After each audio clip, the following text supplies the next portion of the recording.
రాజమండ్రిలో ఏ క్షణాన ఏం జరుగుతుందో, ఎవరికి ఏ విధమైన అనుమతులు ఇస్తారో తెలియకుండా పోతుంది. దానివల్ల అనేక కుటుంబాలు రోడ్డును కూడా పడుతున్నాయి. ఇక విషయానికొస్తే గతంలో రోడ్డుకు అడ్డంగా ఉందని స్థలం తీసుకున్న ఆనాటి మున్సిపల్ కమిషనర్, సిటీ ప్లానర్ ఇప్పుడు ఈ వీడియోలో కనిపిస్తున్న వ్యక్తికి మరొకరికి వీరిద్దరి దగ్గర కూడా ఒకే సమయంలో వారి యొక్క స్థలం రోడ్డు ఎక్స్టెన్షన్ కోసం తీసుకున్నారు.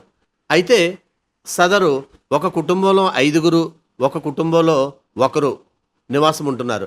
ఆ ఒకరికి ఈ కుటుంబంలో 3కి ఇచ్చారు. ఉన్న ఇద్దరికి తర్వాత ఇస్తానని చెప్పారు. అక్కడి వరకు బాగానే ఉంది. ఆ ఇద్దరికి ఈ క్షణం వరకు ఇవ్వకపోగా ఏదైతే స్థలం తీసుకున్నారో ఆ స్థలంలో పక్కా నిర్మాణం చేసుకోవడానికి అనుమతులు ఎలా వచ్చాయి?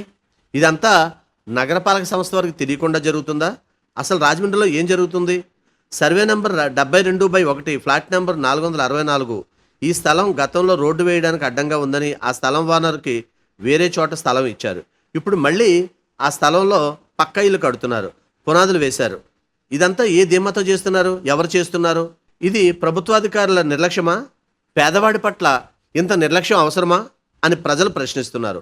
3కి ఇచ్చి 2కి ఎటువంటి ఆధారం చూపించకపోవడం పట్ల వాళ్ళు తీవ్ర దిగ్భ్రాంతి వ్యక్తం చేస్తున్నారు. అంతేకాకుండా వారి స్థలంలో నగరపాలక సంస్థ వారిది చిన్న భవన నిర్మాణం కూడా చేశారు, మస్తర్ ఆఫీస్ అని.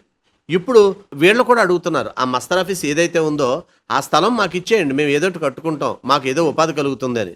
కానీ పక్క వాళ్ళకి ఇచ్చి వీళ్ళకి ఇవ్వని కారణంగా వీళ్ళు మొత్తం కుటుంబం అంతా చిన్నపిల్లలతో సహా అతి త్వరలో ఆమరణ నిరాహారదీక్షకి సిద్ధపడుతున్నారు. మరి అంత అవసరం లేకుండా వారికి మేమున్నామంటూ ఈ ప్రభుత్వం భరోసా ఇస్తుందా? అదేనండి మన అధికారులు.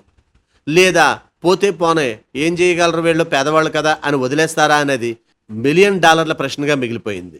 చూద్దాం ఏం జరగబోతుందో అంటున్నారు ప్రజలు. ఇక్కడ నిజమైన లబ్ధిదారుడికి న్యాయం జరుగుతుందా లేదా ఖచ్చితంగా పైసలు ఉండాలా? దయచేసి గమనించండి, ఒక ముఖ్య మనవి. మేం ప్రసారం చేసే నిర్లక్ష్యం కార్యక్రమం ఏ ఒక్కరిని అవమానపరచాలని గాని తక్కువ చేయాలని గాని మా ఉద్దేశం కాదు. కేవలం రాజమండ్రి నగరం బాగుండాలని మా ఈ నిర్లక్ష్యం కార్యక్రమం ముఖ్య ఉద్దేశం. ఇలాంటి చాలా ఉన్నాయి, ఇంకా దాచాం కుప్పలుగా.